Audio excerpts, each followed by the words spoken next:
Welcome back to Inside the Trenches. The NFL draft is only about a month away, so we're going to get started with a mock draft here. Now, this is going to be something we're going to work on piece by piece as we go throughout the next month. It's not something we can cram all into one show. It'll be too much just focusing on one thing. So we're going to do the top 5 picks in the draft in order, and we're actually not going to go back and forth on this. We're going to each make our own mock draft and kind of compare and contrast, so that way you guys can see different scenarios for different teams as well. So at the top of the draft, very obvious, the Cleveland Browns have the first overall pick. I think everyone knows that by now. And who I have them selecting and who you have them selecting, we went over this, I think everyone has them selecting. Myles Garrett, the defensive end from Texas A&M. You want to tell me your thoughts on Myles Garrett a little bit? Myles Garrett is a physical freak. I mean, the guy can plow you over without having to break a sweat. I mean, he's got crazy long arms. He's super fast. And, I mean, he's pretty much the whole package. That's all you're really going to want out of an edge rusher. He went to the same school as Von Miller, and I think he could be like a Von Miller, just more of like a down lineman guy. But I do think he could put up the same numbers, similar numbers, maybe even become a star in his rookie year.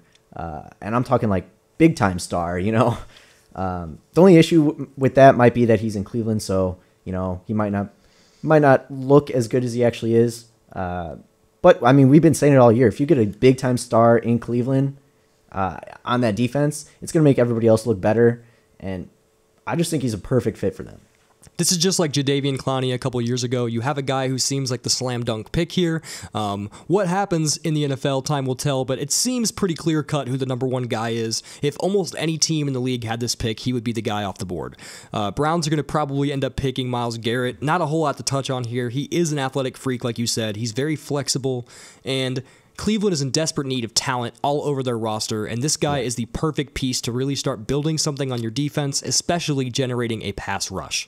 So, not going to harp on him too much because there's not a whole lot to talk about. I mean, that's just the consensus first overall pick. So, to the second overall pick, and where things start getting interesting, you have a team like the San Francisco 49ers where they have a hole at almost every position, it seems like, on their team. You could draft any position and the best guy at it, and there probably wouldn't be too much of a surprise or knock on the pick.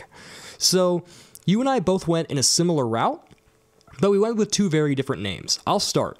I picked Solomon Thomas, the defensive lineman and edge rusher from Stanford. Now, Solomon Thomas, he's a guy that isn't going to be, the biggest name pick or the guy that everyone's going to want them to pick, but I do believe in building a team from the trenches out. I think winning at the point of attack and winning at the line of scrimmage is the most important part of football.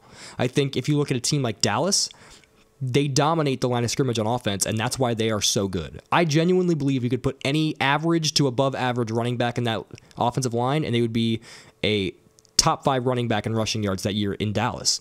There's plenty of teams like that where they just dominate the point of attack on both the offensive side of the ball or the defensive side, and it really makes them a dominant team. And I think that the 49ers, when you have this many holes, you should start building from the inside out first. Unless you have a quarterback need, which they do, but I don't think there's a quarterback worthy of going second overall here. So Solomon Thomas is my pick. He was the Pac-12 Defensive Lineman of the Year this past season, and he has great hands to disengage with offensive linemen. He can get in the backfield rather quickly and rather easily. I just think he could be a big difference maker for their defense. Yeah, like you said, we went in a similar route. My guy is more of a stand-up outside linebacker type guy, but I went with Hassan Reddick out of Temple. And I mean, like I said, he's more of a stand-up guy, and I think they really need outside linebackers there in San Francisco. I mean, they pretty much need everything, but that's what they really need. And to me, he's like, I don't want to say he's like Khalil Mack, because Khalil Mack's just insane, but he's a similar type of player where he can play down on that line, or he can play as a linebacker. And he had a great year at Temple, and he really, really impressed me at the Combine. He had a really, really good day. He's a fast guy, and maybe this is a little high for him, but I like him. I like him going to San Francisco, and actually I do think San Francisco might trade, but I'm not really going to get into all that. So, I mean, maybe they'll get him later on, considering this is a little bit high for him. But I think he is going to go to San Francisco. Reddick definitely did blow up the combine, and you're right. I do think that they're one of the teams towards the top of the draft that might be the most susceptible to a trade, but no trades in these mock drafts. That would just get too messy and too confusing, especially if a trade actually did happen. That would get very confusing. So we're just going to move on to the third team here, the Chicago Bears. Now, the Bears, I didn't know where to go on this. They're a team just like the 49ers, where they have a lot of holes. They do have more talent, I think, on their roster than the 49ers do, but they still have plenty of holes. And I think one of the biggest holes they had was at safety. So they have two options here with Malik Hooker, the safety from Ohio State, and Jamal Adams, the safety out of LSU. They're kind of neck and neck for the best safety prospect in this class, but I just think that Jamal Adams has more experience as a starter, and I think day one, he'll probably be a smoother fit to a team, and the Bears need help right now. They could wait on a project guy, but man, they need some help. So I think a guy like Jamal Adams, he's more of a strong safety than a free safety. He likes to attack the line of scrimmage. He's a big hitter. He's really smart. He created 7 turnovers over the past 2 years. He can even be a big contributor to your special teams. But some of the big things about him I really like. He's regarded by many as a great leader. Some people said he's the best leader LSU's had in years on their defense. And for a team that pumps out defensive prospects, that's really big. Mm-hmm. He had 0 penalties last season. That's huge. Yeah. He makes very little mistakes, but he makes big plays. That's something you really want from a guy. Do you want to know someone who I remember coming out of college and had almost 0 penalties? I think he had 1 or 2 penalties that entire year. Who? Eric Berry. Oh. Safety. Yeah. If you get a guy of that caliber of talent who makes smart decisions, big plays, and doesn't really mess plays up for you, I think you got to take him. Downside, he's not the best in coverage, and he definitely has some things to work on there, but that's why I think he's more of a fit at strong safety. Let him attack the line of scrimmage more than you make him play deep and back. Yeah, he is a possible pick right there. I personally, however, think I just have this feeling that Chicago's going to get Jabril Peppers early in that second round. I thought you were about to say third overall. My eyebrows shot up. No. I do think they're going to go after him in that second round. So I went with a different need that they have. I mean, they have 4 on the roster, but none of them are starting quality. The quarterback position, and I went with Deshaun Watson. See, and I went with them getting a quarterback in the second or third round. So I think we were just thinking differently here. We had the same positions, just flip-flopped of rounds. Yeah. Quarterbacks, I don't think Deshaun Watson should be taken here. I don't think any quarterback should really be taken in the top 5 this year. But they desperately need a quarterback. I mean, they have Mike Glennon is most likely going to be their starter, with Mark Sanchez behind him, and then 2 other guys that I don't know. I don't even know if they've ever started a game in their careers. So I definitely think they're going to have to take a quarterback. And I think they're going to want to take one early just so they have their pick, and they have expressed interest in Deshaun Watson. So I just think they're going to go quarterback route, and I think they're going to go with Deshaun Watson. Moving on to the 4th overall pick, the Jacksonville Jaguars. We were talking about this before the show. I think they're very, very talented. They're very young. And I just didn't see a place on defense that had a big enough need to fill 4th overall, but I do think they're a very poor running team. So I thought a good fit for this team to really try and boost the running game and their offense, which maybe could take a lot of pressure off of Blake Bortles and that passing game. Leonard Fournette, the running back from LSU, many people regard him as the best running back in this class. Jeff Risdon, we interviewed him a couple weeks ago, actually said he thought Dalvin Cook was the best running back in this class, but I think if either of them were going to go in the top 10, it would definitely be Leonard Fournette.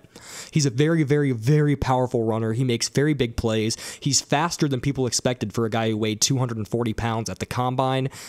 He's just an explosive athlete that can absolutely dominate somebody at the point of attack. He's not a speed back, even though he isn't slow. He's just more of a traditional running back like an Adrian Peterson. He's not going to be the best at catching. He's not going to be the best at blocking, but he'll definitely be able to run between the tackles all day and all night.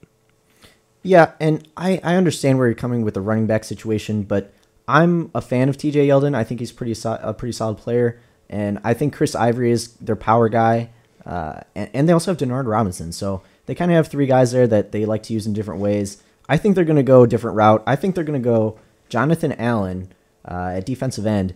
Even though they did sign Calais Campbell, I still think they're going to go Jonathan Allen just because he's the safest pick in the draft. I mean, besides Myles Garrett, but he's going to be gone. So I think they're going to go with him. I don't really see them trading.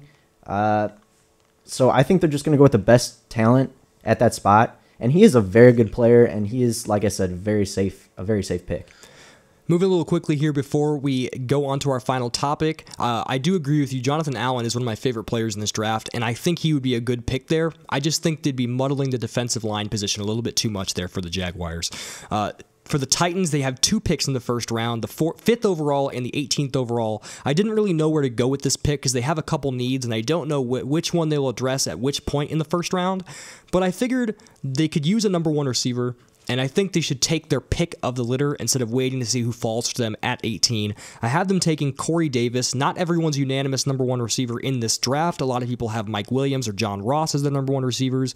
I think Corey Davis from Western Michigan is the best receiver in this draft. He runs a full route tree. He can run every single route. There's nothing he can't really do on the field. He had a record-breaking college career. He's excellent at jumping up and getting the ball at its highest point, which is great for when you're trying to throw passes in the red zone and score touchdowns. I just think he could be a legit number 1 wide receiver and really help out a guy like Marcus Mariota. I understand the receiver. I wanted them to pick up Jeffrey. They did not do that, but I think they're going to wait on receiver. I am going to go with a safety in Jamal Adams. I think even though they picked up Jonathan Cyprien, I think they still need somebody else on that back end. Their cornerbacks, I was actually thinking about going corner, but they wound up picking up Logan Ryan, and they have Devin McCourty, so I figured that was pretty solid.